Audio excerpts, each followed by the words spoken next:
Hey guys, 8 Stop here. What's up guys, 7 Stop here, and today we're going to talk about... I'll just do it. I'll just do the intro.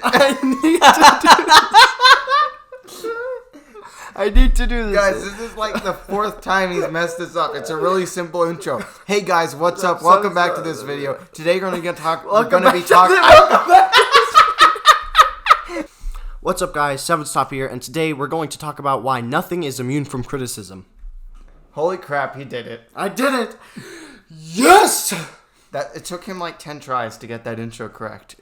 Anyway, we're going to be talking about why nothing is immune from criticism. Your favorite book, game, movie, whatever that you think is perfect for some reason, it has flaws, and you need to realize that. Because people don't. Yeah, and even though we may seem like the negative channel, how we're always making, and how I feel like our channel should just be called, but there's a caveat. Yeah. Rogue One is great, but the first act. But the thing is, we always try to emphasize the negatives because, one, obviously entertainment, and two, we just want to make sure that people actually understand that we do think there are negatives. We do understand that there's flaws with the things we like. Because today we're going to be talking about the big issue with like some things, like people think that certain games are immune from criticism. Yeah, like Bloodborne. Oh, I struggle to find even one flaw with the core design. Yeah. You can't find one flaw with the design of Bloodborne. Yeah, one single thing, and like there's people like, oh, Half-Life 2 is amazing, or like, like, I love it, it's immune from there's criticism. Just nothing wrong. It's the perfect game.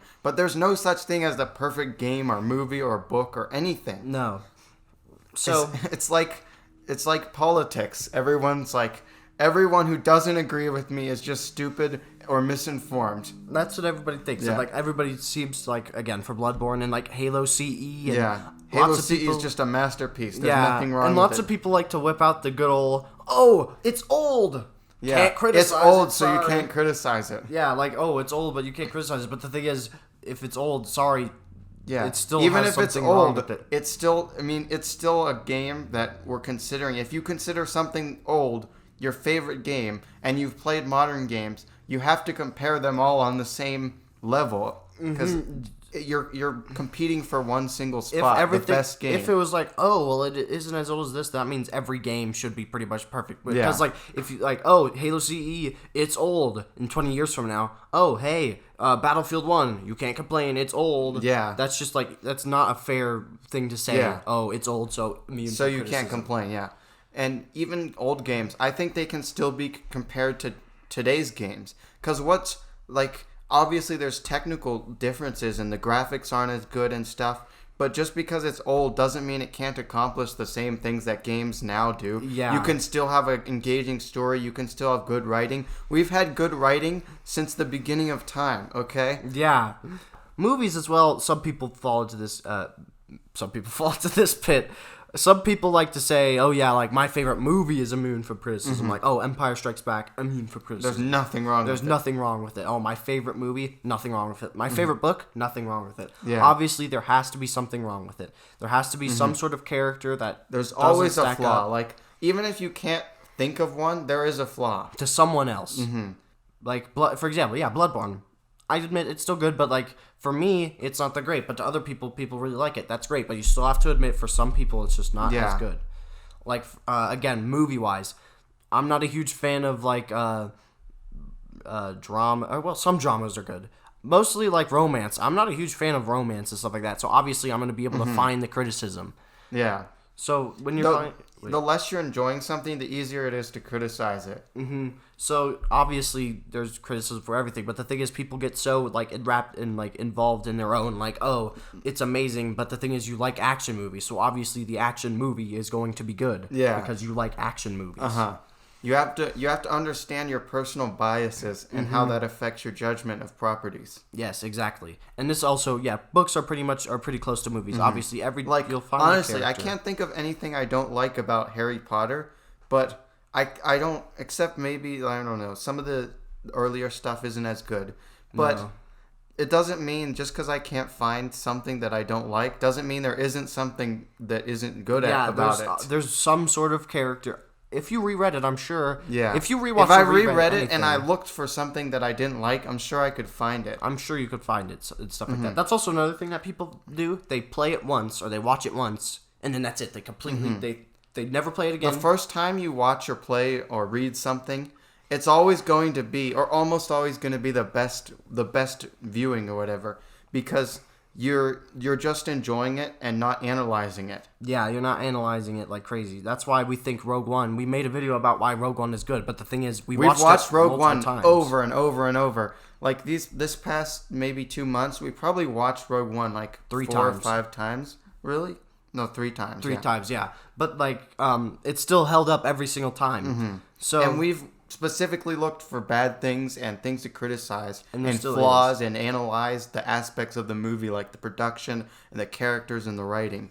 All right, so we're going to be talking about flaws in our favorite games or movies or whatever, and our favorite game is Halo 2. So what are the flaws in Halo 2? Nothing.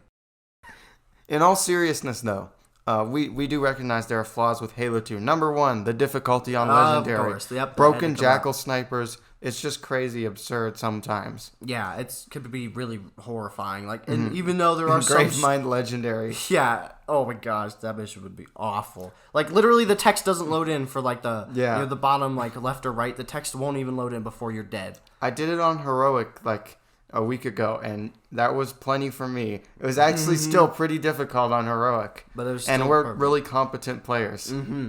And besides the difficulty, some of the weapons are a bit too easy to use, like the battle rifle in multiplayer. Oh yeah, it's absurd, and the button combos can really break the skill gap, basically, because if you know them, you're just instantly better than everyone else. Yeah, and you could just destroy people with them. And like, I don't know, are they in the MCC? I'm pretty sure a few of them are, like a few, Yeah. like BXR or BXB or something like that. I'm not sure. But a few of them. But yeah, like, it just makes you instantly better. And I said some of the weapons are a bit easy to use. On PC, you can just get deleted by that stuff. And like sometimes dual wielding isn't like there are some dual wielding combos that just aren't nearly as effective. And also there are a bunch of some weapons just suck unless they're dual wielded. Yeah, and there are sometimes just a bunch of areas where it's just defend this one section or you have to fight off waves of enemies.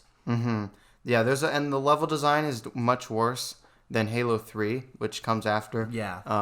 And in some ways worse than Halo CE. Although arguably I had more fun playing through the levels in Halo 2, just because although some levels in Halo CE are much better, most levels are really repetitive and not as interesting. Yeah, but I said we even have some flaws with Halo 2. Not many, but we still have some flaws. Yeah. So on to Halo 3, which again is our second favorite game.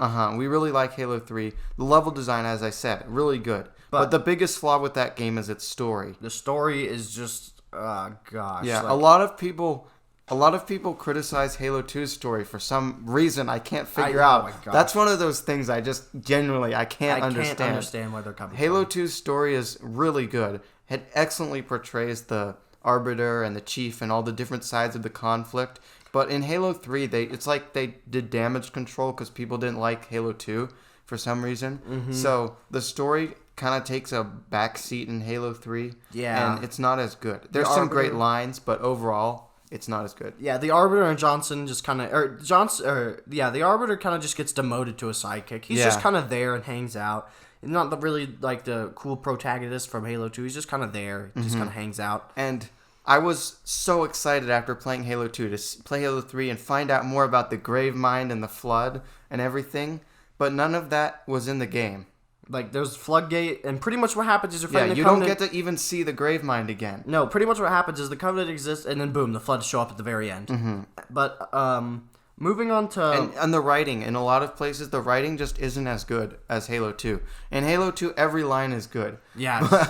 but in Halo 3, especially the Prophet Truth... Oh, gosh. He's changed. In Halo 2, he was awesome. He was really cool. But in Brilliant Halo 3... and cunning. But in Halo 3, it's just weird and crazy, and like every generic fanatic character. I will destroy the universe. And the blah blah creature blackened by the rubber gub. Oh yeah, not even your demon blackened by the whole of it. And it's just like it's so stupid. And then like some of the moments, just like she's like, the officers are requesting a rally point. Where do you want them to go? To war.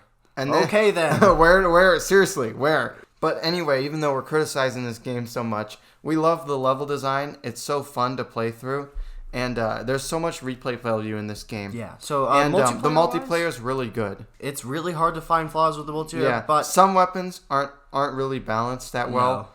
The Spiker, useless. Spiker's useless unless in dual wield. Yeah. It feels like they designed some of the weapons around being dual wielded.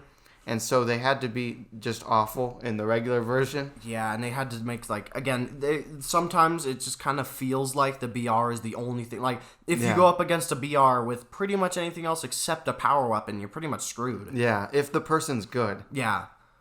But, I mean, that's pretty much it. Like, honestly. Oh, well, again, the maps.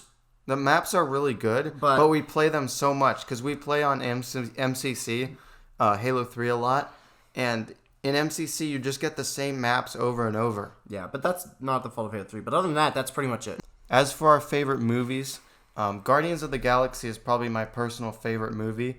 And even though I really like it, I think it's super funny. And the characters are really creative and original and stuff. Although they're technically not original because they're from a comic. But they're actually way different than they were in the comic. Mm-hmm. But anyway, I like that movie. But there's a huge flaw with it. It's the villain. The villain is really underdeveloped in that movie. Yeah, he's super generic and underdeveloped. The generic, and there's basically no explanation for his motivations. He lived to conquer. That's from Justice League. He goes, he lived to conquer. It's like, that's about Steppenwolf. Steppenwolf. Yeah, it's like, oh yeah, I live to play games. Wow, that's interesting. But yeah, he just doesn't really have that much motivation to do what he's doing. Mm-hmm. Oh, yo. Yo!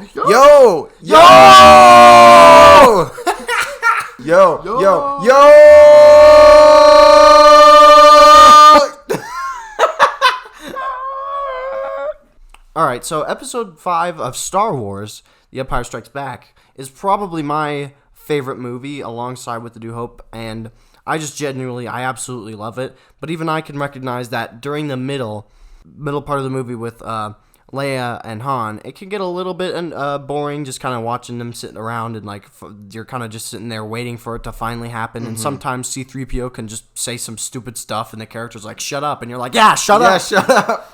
And like, so it can get annoying, but that's pretty much it. Mm-hmm. Ultimately, as we just went over all our favorite games and movies and talked about the flaws within them, I hope you can see that you need to recognize that even your favorite thing ever has a flaw. Everything has a flaw, and you just need to accept that and realize that even if you can't see it or it doesn't really affect your enjoyment, there's still flaws, and you shouldn't be mad at people for criticizing something you like. Unless it's just totally unfair or something. Yeah, like, I'm not a fan of Bloodborne because I don't like the combat. Well, yeah, that's kind of personal. There's some objective things that you just have to look and see that, that's not as good. Mm-hmm. Like, I said for Bloodborne, I don't like farming. Sucks. Like that's kind of more on the objective side. Like farming, I don't think anybody likes to grind over and over doing the same thing repetitively. Yeah. There are some people that like that though, but it's very, very, very rare. Mm-hmm. So ultimately, you have to look at and see hey, sometimes there's some stuff, but we're not saying that you should like trash on your favorite game. You're still allowed to like it. You can't just be blinded by your nostalgia for the game. Mm-hmm. Well, I hope you enjoyed this video. Please consider subscribing if you liked it, and we'll be coming out with more videos soon.